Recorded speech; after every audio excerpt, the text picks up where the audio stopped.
오늘 말씀의 제목은 이웃사랑의 참길입니다. 이웃사랑의 참길. 마태복음 22장에서 예수님은 하나님이 우리에게 주신 계명을 크게 두 가지의 큰 줄기로 말씀해 주십니다. 가장 첫째 되는 계명은 우리의 마음과 목숨과 뜻을 다하여서 주 하나님을 사랑하는 것이고, 또 둘째 되는 계명은 바로 우리의 이웃을 내 자신과 같이 사랑하라는 것입니다. 하나님을 향한 수직적인 사랑, 그리고 이웃을 향한 수평적인 사랑을 강조해 주신 것입니다.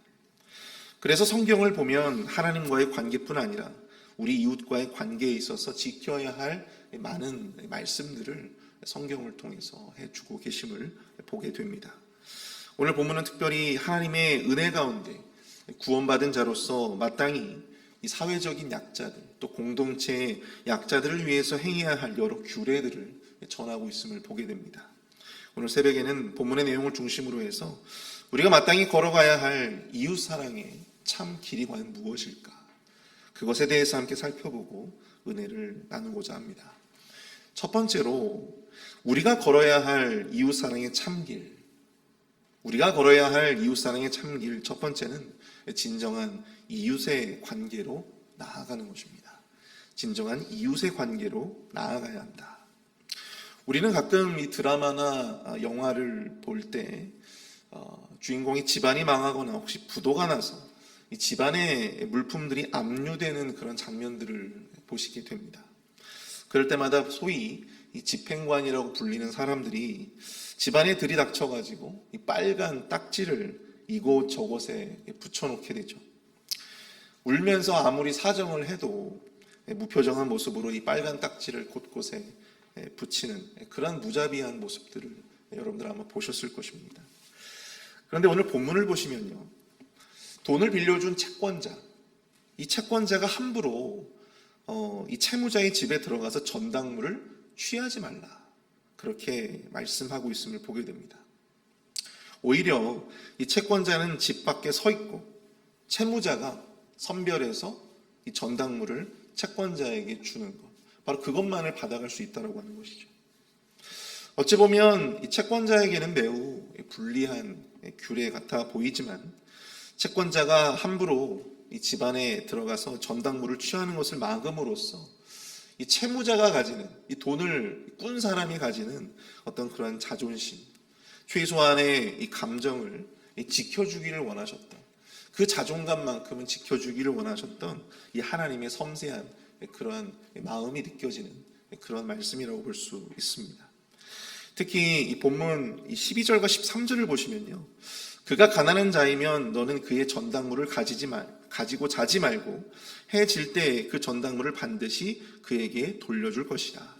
그리하면 그가 그 옷을 입고 자며 너를 위하여 축복하리니 그 일이 네 하나님 여호와 앞에 공의로움이 되리라. 여기에 언급된 이 가난한 자의 전당물이 과연 무엇일까요? 바로 그의 겉옷입니다. 실제로 이스라엘 사람들은 자신의 겉옷을요, 이 담요로 사용해서 그렇게 덮고 잤다고 합니다. 이스라엘의 날씨는 낮에는 덥고 또 밤에는 추운 날씨였기 때문에 이 가난한 자들의 겉옷을 전당물로 그냥 빼앗아 버린다면 그 사람은 결국 밤 동안 이 추위에 떨다가 어쩌면 죽을 수도 있는 그러한 상황이었다고 하는 사실이죠. 그래서 하나님은 이 채권자들이 적어도 이 겉옷을 전당물로 취하더라도 반드시 해 질 때에는 그 원래 주인에게 돌려주라라고 하는 것이었습니다. 그래서 그 옷을 입고 밤을 날 수 있도록 그렇게 배려해 주어야 한다고 하는 것이죠. 사실 이 채권자가 이 채무자에게 전당물을 요구하는 것은 어찌 보면 당연한 것입니다. 돈을 빌려줬는데 그 돈을 갚지를 못하는 상황이 되니까 이 채권자도 어찌 보면 그 전당물을 당연하게 요구할 수 있어요. 그것은 채권자의 당연한 권리입니다. 그러나 하나님은 이스라엘 백성들의 관계를 단순히 어떤 채권자 혹은 채무자와의 관계가 아니라 이웃과 이웃의 관계로 지속되어지기를, 또 유지되어지기를 원하셨다고 하는 사실입니다. 채권자가 채무자에게 전당물을 요구할 수는 있지만 인간 대 인간으로서 마땅히 품어야 할 이 생명에 대한 존중, 한 인간에 대한 어떤 배려, 그것을 지키기를 원하셨다라고 하는 사실이죠. 그렇게 함으로써 채무자도 이 채권자를 향해서 축복을 빌어주고, 또 그러므로서 단순히 이 채권자의 채무자의 관계가 아니라 서로가 서로를 배려하고 또 서로를 위해서 기도해 줄 수 있는 이웃과 이웃의 관계로 상생해 나가기를 원하셨다라고 하는 사실입니다. 그리고 본문 13절에서는요, 그것이 하나님 여호와 앞에서 내 공의로움이 될 것이다, 그렇게 하나님께서 말씀하십니다. 그러한 행동이 하나님께 의로운 자로 여겨지게 될 것이다.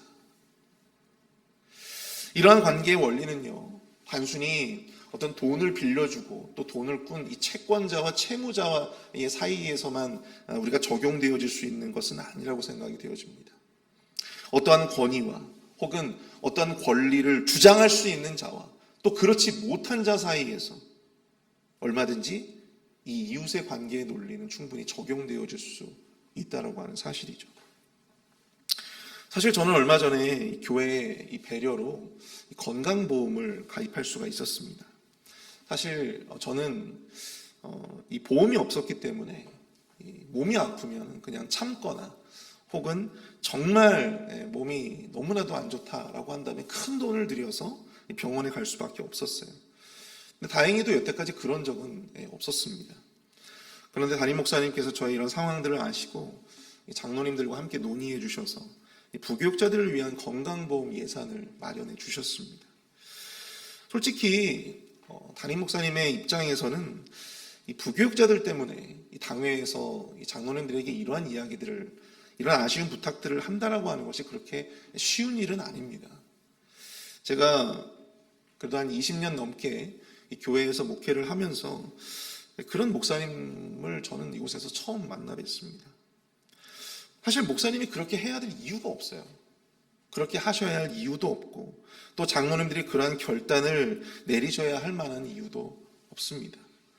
어찌되었든 사역 이외의 부분은 부교육자가 알아서 처신해야 되는 것이 사실 많은 교회들에서 지금 행해지고 있는 그런 모습입니다. 그러나 목사님은 자신이 건강보험이 없어서 고생하셨기 때문에 자신과 함께 동역하는 자들은 그런 고생을 좀 안 했으면 좋겠다라고 하는 마음으로 부교육자들을 위한 선택을 해주신 것이죠.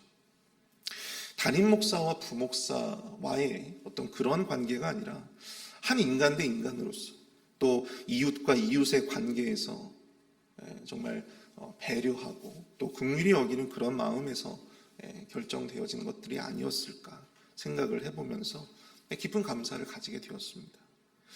사랑하는 성도 여러분, 우리가 누군가에게 마땅히 행사할 권리가 있다면요, 그 권리보다도 더 중요한 사람이 있다고 하는 것을 여러분들 주목하시기를 바랍니다.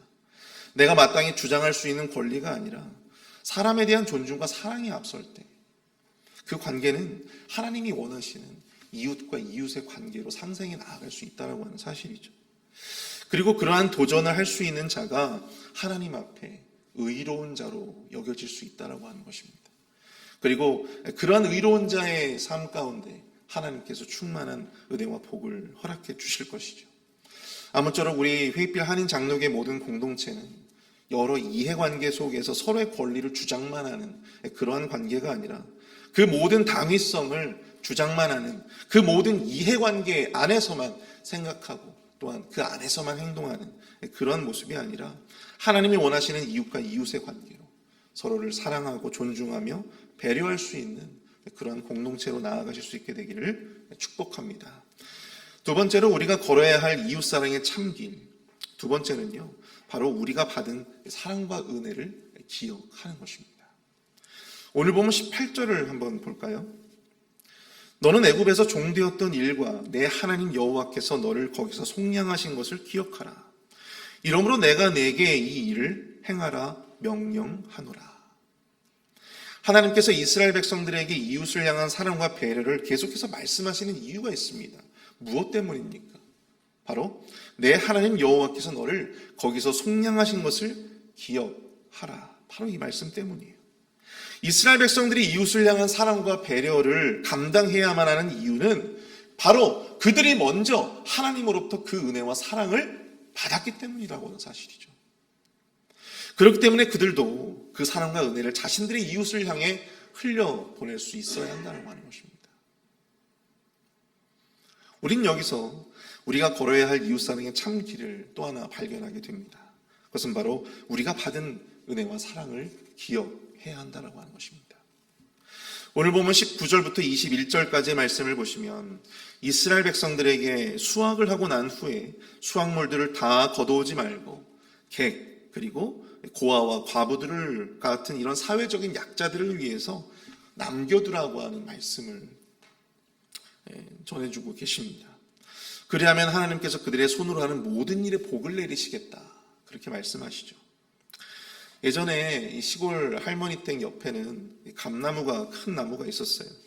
근데 감을 수확할 때는 항상 할머니가 맨 꼭대기에 있는 몇 개의 감을 항상 남겨놓으시는 것입니다. 왜 그러냐고 다 따자고 하면 그것은 까치밥이라고 새들이 또 먹어야 된다고 하면서 그것을 까치밥으로 남겨놓으시는 것을 보게 되었어요. 예로부터 우리 조상들은 자신뿐만 아니라 한낱 이 까치와 같은 미물조차도 섬세하게 신경 쓰고 또 배려하는 그런 마음을 가지고 있었습니다. 이 냉랭하고 팍팍한 관계가 일상인 우리의 삶 가운데 필요한 것이 과연 무엇일까요? 그것은 바로 우리가 받은 은혜와 사랑을 잊지 않고 그것을 기억하는 것입니다.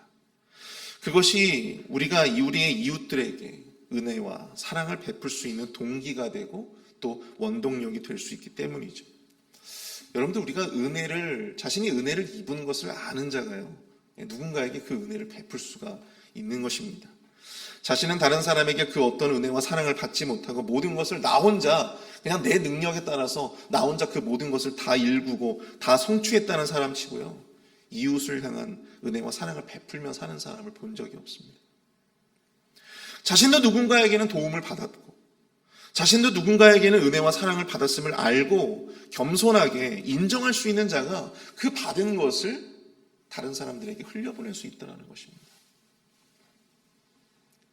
하나님과 주변 이웃들에게 많은 도움과 은혜를 입어놓고도 그것의 고마움을 알지 못하고 오히려 역으로 더 많은 것을 요구하는 그런 사람들도 있습니다. 과연 그들이 자신이 받은 도움과 은혜를 은혜로 여길까요? 그렇지 않다라고 하는 것입니다. 우리는 하나님께 값없이 은혜를 받아 누리고 있습니다. 그럼에도 불구하고 그 은혜를 값싼 은혜로 여기며 살아가는 자들이 많습니다. 마태복음 18장에 나오는 이 10,000달란트 빚을 탕감받은 이 종의 이야기. 이 종은 임금에게 10,000달란트라고 하는 상상할 수도 없는 어마어마한 돈을 탕감받았음에도 불구하고 자신에게 빌려간 이 100데나리온 꾸어간 자를 용서하지 못해서 그를 옥에 가두는 그러한 해프닝을 벌입니다. 나중에는 그 모든 사실을 알고 그가 다시 벌을 받게 되죠. 그런데 그가 이 벌을 받게 되는 것은 무엇 때문일까요? 바로 자신이 받은 은혜를 은혜로 여기지 않았기 때문입니다. 은혜를 은혜로 여기지 않고 은혜를 은혜로 알고 기억하지 못했기 때문에 그 은혜와 사랑을 나누어 주지 못했다라고 하는 사실입니다. 우리가 받은 은혜를 기억하는 우리 모두가 될 수 있기를 축복합니다. 은혜를 은혜로 알고 기억하는 것은요, 여러분들 다른 것이 아니에요.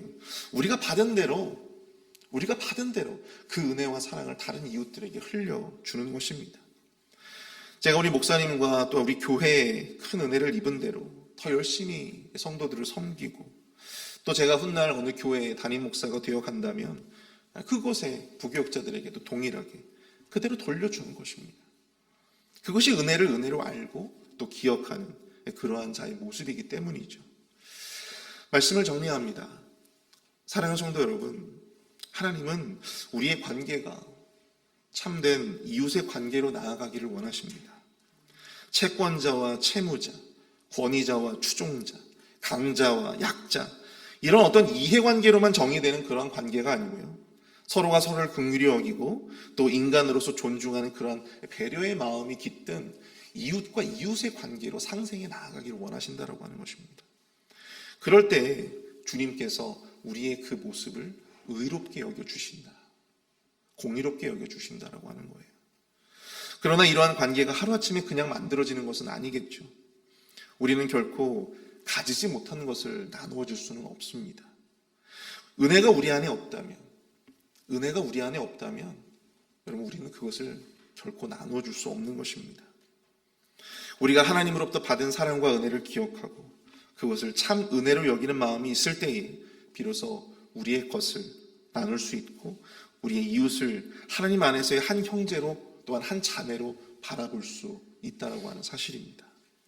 주님이 우리에게 베풀어 주신 것들을 기억하고 그것을 참 은혜로 여기며 오늘 하루도 살아가시는 감사의 마음으로 오늘 하루를 살아가시는 저와 여러분들이 될 수 있기를 축복합니다. 우리 다 함께 오늘 말씀을 생각하시면서 함께 합심해서 기도하길 원합니다. 우리 공동체 안에서의 모든 관계가 주님이 원하시는 참된 이웃의 관계로 나아가게 하여 주옵소서.